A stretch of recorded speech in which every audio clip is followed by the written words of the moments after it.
नमस्कार प्यारे बच्चों, कैसे हैं आप लोग। उम्मीद करते हैं बहुत अच्छे होंगे। बच्चों, आप लोगों के लिए एक और खुशखबरी है। आज से हम लोग कक्षा 10 की गणित के साथ साथ कक्षा 10 की साइंस को भी कवर करेंगे।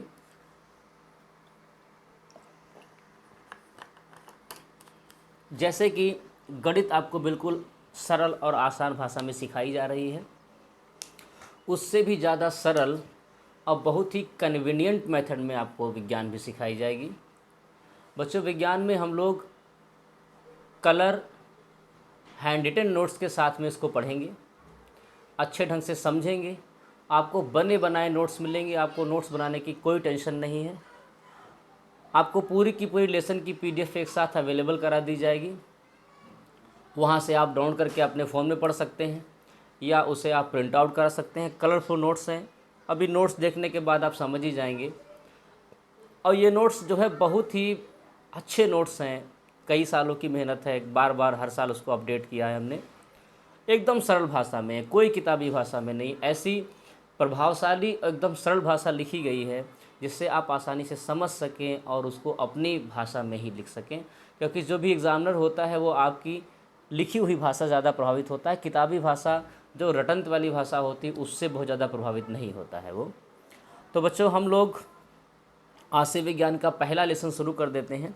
पहला लेसन है रासायनिक अभिक्रियाएं एवं समीकरण।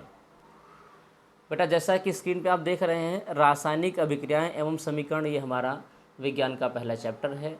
एनसीईआरटी में सबसे पहले केमिस्ट्री है, उसके बाद में बायोलॉजी है, सबसे लास्ट में फिजिक्स है। तो हम लोग लेसन नंबर 1 केमिस्ट्री से स्टार्ट करते हैं।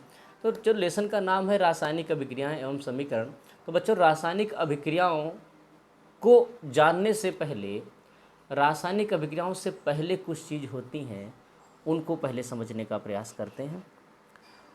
परिवर्तन हमारी पहली हेडिंग लगी हुई है। परिवर्तन का मतलब क्या होता है बेटा? परिवर्तन का मतलब होता है बदलाव। अपने आसपास कई सारे बदलाव होते हैं, वो सारे परिवर्तन में होते हैं। जैसे अभी आप यहाँ पे खड़े हैं, 10 सेकंड के बाद में दूसरी जगह पे खड़े हो जाएंगे, ये भी प्रकार का बदलाव है। अभी आपके हाथ नीचे हैं, कुछ देर में हाथ आप ऊपर कर लोगे, साइड में कर लोगे, ये भी एक प्रकार का बदलाव है। तो ये प्रकार के जो बदलाव हैं उसे हम परिवर्तन कहते हैं। जब किसी वस्तु की स्थिति, आकार और अवस्था आदि में विकृति उत्पन्न होती है। जब किसी वस्तु की स्थिति यानी वस्तु यहाँ पे थी और वहाँ पर है, आकार में बदल जाता है। जैसे आप गुब्बारे को हाथ में लेते हैं, उसको दबा देते हैं, उसका आकार है। अवस्था में बदलाव, अवस्था में बदलाव का मतलब जैसे आपका बर्फ़ रखा हुआ था, 2 मिनट के बाद में वो क्या पानी में बदल गया, तो उसकी अवस्था पहले ठोस थी, अब कैसी हो गई है, अब वो अवस्था उसकी हो गई है द्रव। तो ये इस प्रकार के बदलाव, जो भी आसपास आपके बदलाव देखने को मिलते हैं उन्हें हम परिवर्तन बोलते हैं। विकृति का मतलब कुछ और नहीं है, विकृति का मतलब है बदलाव। बदलाव को ही हम विकृति कह सकते हैं।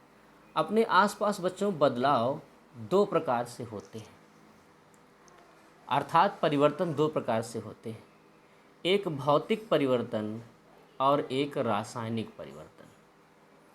अब भौतिक परिवर्तन और रासायनिक परिवर्तन को समझने से पहले इन दोनों शब्दों पर विचार कीजिए कि भौतिक परिवर्तन और रासायनिक परिवर्तन यानी ऐसा बदलाव, ऐसा परिवर्तन जो किसी वस्तु की भौतिक अवस्था में परिवर्तन कर दे, उसे हम भौतिक परिवर्तन कहेंगे। अब भौतिक अवस्था का मतलब बच्चों क्या हुआ?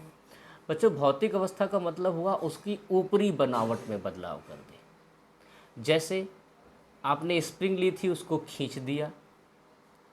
जैसे आप अभी खड़े हैं, आप नीचे की तरफ झुक गए। जैसे गेंद है, उसको आपने हाथ से दबा दिया।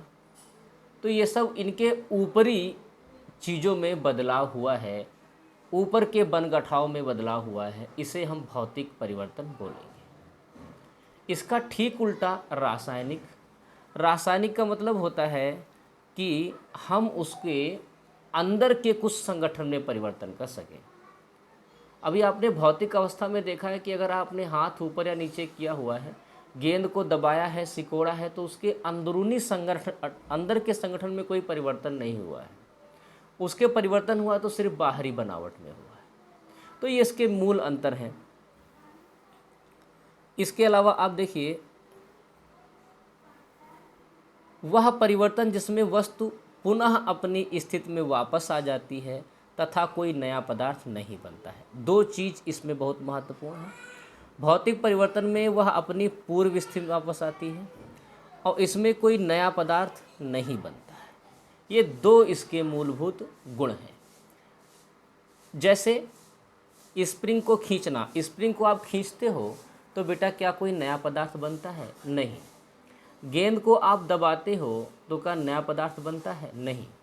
मोमबत्ती का पिघलना, मोम को आप पिघला दीजिए तो कोई नया पदार्थ बनता है क्या? नहीं।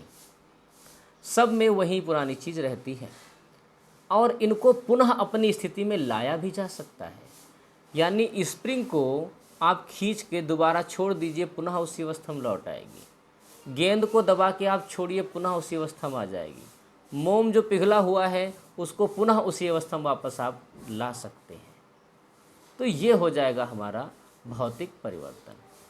अब अगर हम रासायनिक परिवर्तन की बात करें तो दोनों में अंतर एकदम स्पष्ट हो जाता है। बच्चों, रासायनिक परिवर्तन में दो बातें होंगी। एक तो वस्तु अपनी पूर्व अवस्था में वापस नहीं आ सकती और इसमें नए पदार्थ का निर्माण भी होता है।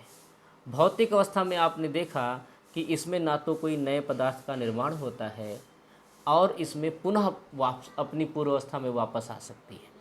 लेकिन ऐसा रासायनिक परिवर्तन में नहीं होगा। रासायनिक परिवर्तन ऐसे परिवर्तन जो उसके अंदर के संगठन में बदलाव कर दें, और बेटा अंदर के संगठन में किए हुए बदलाव वापस नहीं आ सकते। तो समझते हैं इनको उदाहरण के द्वारा। जैसे दूध से दही का बनना, मोमबत्ती का जलना, सिरके का बनना। अब एक बात आप बताइए, दूध से दही बन गया है तो क्या दही से दूध दोबारा आप बना सकते हो? नहीं बना सकते, है ना, संभव ही नहीं है। क्यों? क्योंकि ये रासायनिक परिवर्तन है, उसने उसके अंदर के संगठन में परिवर्तन कर दिया है।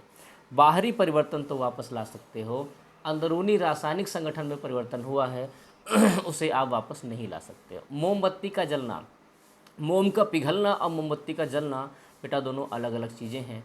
मोम के पिघलने का मतलब है किसी कटोरी में आप मोम को रख दीजिए और कटोरी को गर्म कीजिए, मोम उसी में पिघल करके और द्रव अवस्था में आ जाएगा। ठीक है, तो उसमें मोम कहीं गया नहीं, जितना आपका मोम था उतना ही मोम उसमें रहा है।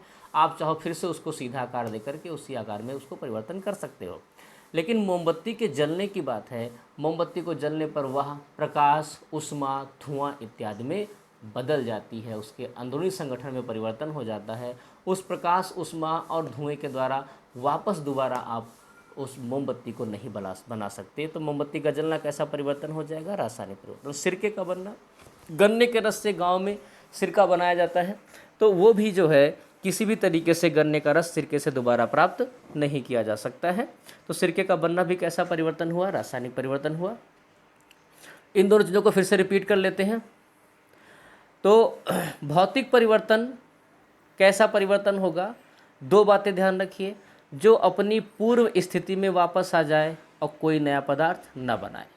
रासायनिक परिवर्तन जिसमें पूर्व स्थिति में वापस ना आए और इसमें कोई नया पदार्थ बन जाए। फिर से रिपीट कर रहा हूँ, भौतिक परिवर्तन हमेशा ऊपरी संगठन में बदलाव करते हैं, इनको पुनः पूर्व अवस्था में, पुरानी अवस्था में वापस लाया जा सकता है और इसमें कोई नया पदार्थ नहीं बनता है। वही रासायनिक परिवर्तन में अंदरूनी संगठन में परिवर्तन हो जाता है और जिससे इसको पूर्व अवस्था में वापस लाना संभव नहीं होता है और इसमें हमेशा एक नए पदार्थ का निर्माण होता है। यह नया पदार्थ अपने पूर्व पदार्थ से बिल्कुल ही अलग होता है। तो पहला वीडियो साइंस का आपको कैसा लगा कमेंट बॉक्स में बताइएगा। नोट्स को आप लोग देख ही रहे हैं, कलरफुल है, अच्छे तरीके से लिखे गए हैं। इस तरीके से आप एग्ज़ाम में भी लिखोगे तो बहुत ज़्यादा प्रभावशाली होगा। अब अगले वीडियो में हम लोग अभिकारक उत्पाद इत्यादि को जानेंगे। तब तक इसको आप लिखिए, स्क्रीनशॉट ले लीजिए, या हम पूरे की पूरा लेसन कंप्लीट होने पर या बीच में ही यूट्यूब लिंक में डाल देंगे, डिस्क्रिप्शन में इसको हम सेंड कर देंगे पूरे लेसन के नोट्स। हमारे साथ बने रहिए। नमस्कार, धन्यवाद।